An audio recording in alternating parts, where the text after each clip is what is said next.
मतलब आप चाहते हैं हमारे देश में कोई प्रोटेस्ट ना हो?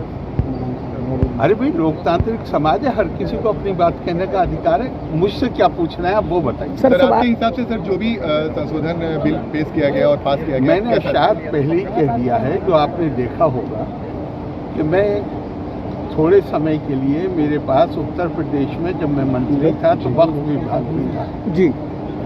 सारे मतलब पूरे वक्त उन्हीं लोगों से मिलना होता था जिनके मुकदमे चल रहे थे आपस में, चूंकि प्रॉपर्टी का मामला है और पुराना फैसला है कि वक्फ काहे के लिए है। मैं आपसे पूछ रहा हूँ वक्फ काहे के लिए?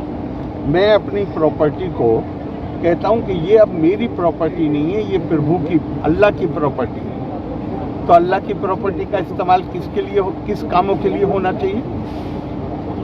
आपसे पूछ रहा हूँ किस काम के लिए होना चाहिए? कामों के लिए, धर्मार्थ के लिए, जन कल्याण के लिए, गरीब आदमी को फायदा पहुंचाने के लिए। पटना में कितने वक्फ हैं? कौन सा वक्फ कौन सा हॉस्पिटल चला रहा है उसका नाम बताइए।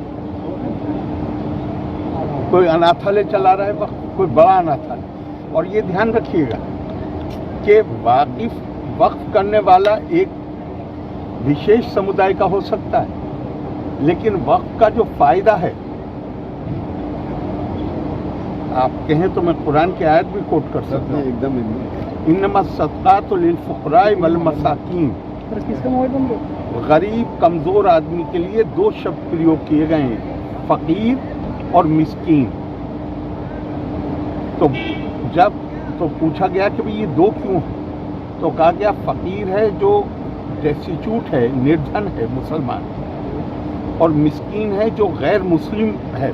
दोनों का बराबर का अधिकार है।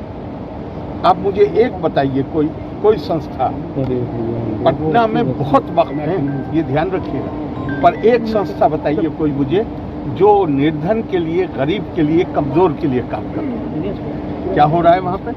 सिर्फ आपस में मुकदमेबाजी। वक्फ अलल औलाद को तो कानूनी तौर पे गैर इस्लामी जो मैं प्रॉपर्टी कह रहा हूँ, मैं कहता रहा हूँ कि ये अल्लाह की है, लेकिन फ़ायदा मेरी औलाद उठाएगी, तो इसको तो गैर इस्लामी, सारे मुसलमान मुल्कों में गैर इस्लामी है। हिंदुस्तान में भी प्रीवी काउंसिल ने गैर इस्लामी इसको कहा था कि ये गैर इस्लामी है। लेकिन जिन्ना ने एक्ट लाके 1913 में बिल लाके, उसका नाम ही है वैलिडेशन, मतलब ये गैर कानूनी है लेकिन हम इसको कानून बना रहे हैं। अब इसके बाद क्या होना चाहिए ये तो आप तय करिए।